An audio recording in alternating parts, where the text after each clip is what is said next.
Comfrey is an herbal medicine used traditionally for centuries for injuries, wound healing, and joint pain.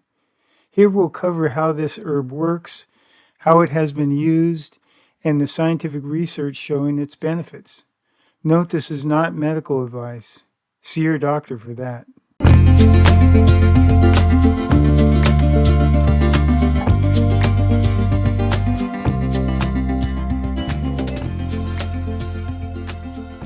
Comfrey or Symphytum officinale is a perennial herb native to Europe and parts of Asia and North America. The plant is known for its hairy lance-shaped leaves with clusters of bell-shaped flowers. Comfrey contains several bioactive compounds, including allantoin, with moisturizing and skin-healing properties, rosmarinic acid, an antioxidant with anti-inflammatory effects, tannins, which contribute to its astringent properties, alkaloids, which are generally antibiotic and antiviral. However, pyrrolizidine alkaloids may have some negative effects when consumed in large quantities or consumed over a long period of time. In traditional medicines, comfrey has been used to promote wound healing of cuts, burns, and bruises due to its high allantoin content. Comfrey's rosmarinic acid and other compounds have anti-inflammatory properties, making it beneficial for reducing inflammation and pain associated with conditions like arthritis and sprains. Comfrey has been used topically to relieve pain and inflammation associated with bone fractures,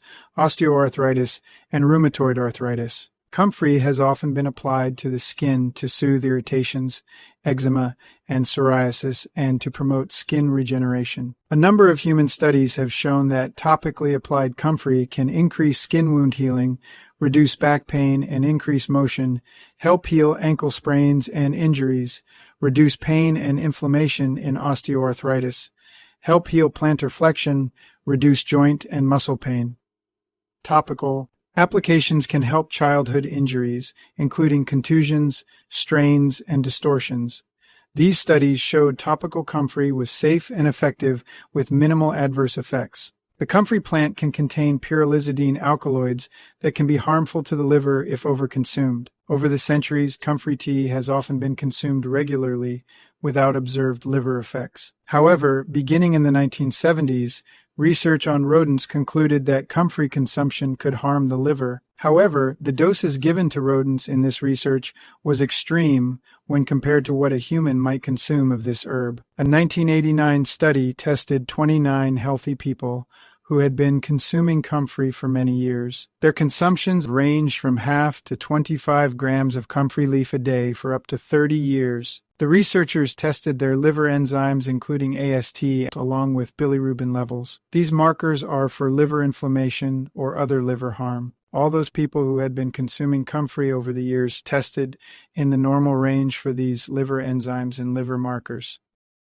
In addition, a few single cases were reported with some suspicion that the internal use of comfrey might be linked to something called Veno-occlusion. This is when liver blood vessels are damaged. However, an analysis of these case studies by Dr. Dorena Road found the comfrey consumption link was weak at best. Most of those in the few reported cases also were taking other drugs linked to liver harm and Veno-occlusion, including NSAIDs like ibuprofen, aspirin, and naproxen. Even if there is something to these, this sort of liver risk would not apply to the topical application of comfrey. This is because the skin doesn't efficiently absorb pyrrolizidine alkaloids. Also, the majority of these alkaloids in plants are naturally in the N-oxide form. N-oxide alkaloids do not readily convert to the toxic forms of PAA, and N-oxide alkaloids are excreted quickly by the body with little risk of harm. When applied topically, comfrey has an established history of healing benefits. Discuss any internal use of comfrey with your health professional. Take care of yourself.